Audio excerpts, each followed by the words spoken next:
చెప్పడానికి అదే సాక్ష్యం. ఇదంతా ఎందుకు బాస్? 11 సీట్లకే పరిమితమైన వైఎస్ఆర్సీపీ స్టామినా ఇంకా ఏమాత్రం తగ్గలేదని చెప్పడానికి ఒక చిన్న ఎగ్జాంపుల్ చెబుతా వినండి.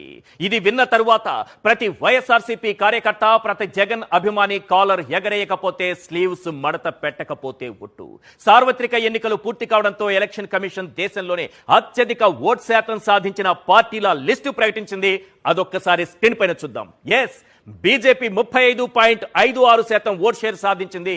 ఇక రెండవ స్థానంలో ఉంది కాంగ్రెస్ పార్టీ 21.19% ఓట్ షేర్తో. ఇక SP Samajwadi party 4.58% vote share సాధించింది.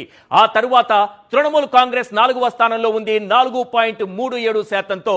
ఇప్పుడు చూడండి, 5వ స్థానంలో, దేశంలోనే 5వ స్థానంలో వైఎస్ఆర్సీపీ ఉంది. 2.06% ఓట్ షేర్ సాధించింది. ఇక 6వ స్థానంలో బీఎస్పీ ఉంది.